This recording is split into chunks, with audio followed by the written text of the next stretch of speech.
আহলে হাদিস নামে একটি ধর্মীয় দলের তৎপরতা দেখা যায়। তারা নাকি চার মাযহাবের কোনটিরই অনুসরণ করে না। এখন প্রশ্ন হলো, চার মাযহাবের মধ্যে থেকে কোন একটির অনুসরণ করা কি আবশ্যক নয়?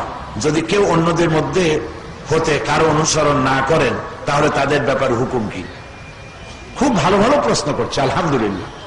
যেসব মা বোনেরা প্রশ্ন করেছেন, আল্লাহ তাদের উপরে রহম করুন, আমরা বলি আমিন। আহলে হাদিসে তারা আমাদের মতই মুসলমান। যারা আহলে হাদিস তারা আমাদের মতই মুসলমান। তারা হাদিসকে অনুসরণ করে কোনো গুনার কাম করে নাই। আর যারা মাযহাব অনুসরণ করছে, তারাও মাযহাব অনুসরণ করে কোনো গুনার কাজ করে নাই। আহলে হাদিসের অনুসরণ করে যারা নামাজ, রোজা ইত্যাদি ঈমান, আকীদা যেভাবে পোষণ করছে, ওটা সবটাই ঠিক আছে। আর আমরাও মাযহাবের অনুসরণ করে যেটা করছি, এটাও ঠিক আছে। কোনটার মধ্যে আমি কোনো তারতম্য দেখতে পাই না। আমলের দিক থেকে কিছু পরিবর্তন, হয়তো ওরা একটা করতেছে, আমরা আর একটা করতেছি না, এইরকম। কিন্তু ফরজের ব্যাপারে এই ব্যতিক্রম হচ্ছে না। যেমন তারা হাত বাঁধে বুকে, আমরা বাঁধি নাভিতে। নবী করিম সাল্লাল্লাহু আলাইহি ওয়াসাল্লাম দুটোই করেছেন। নবী করিম সাল্লাল্লাহু আলাইহি ওয়াসাল্লাম নামাজের ব্যাপারে কোনো একটির ব্যাপারে হার্ড লাইনে ছিলেন না।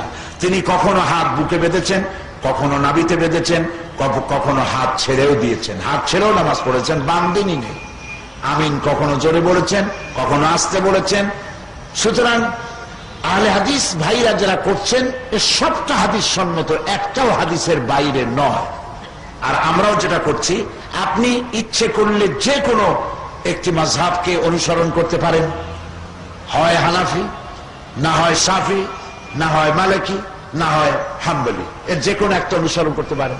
আর এই চারটার একটাও যদি পছন্দ না হয়, না করেন। যদি আপনি শুধু হাদিস এবং কোরআন অনুসরণ করেন, তাও আপনার শরীয়ত মানা হবে না, এমন কথা কোনো বিজ্ঞ, কোনো মুহাক্কিক আলিম বলবে না।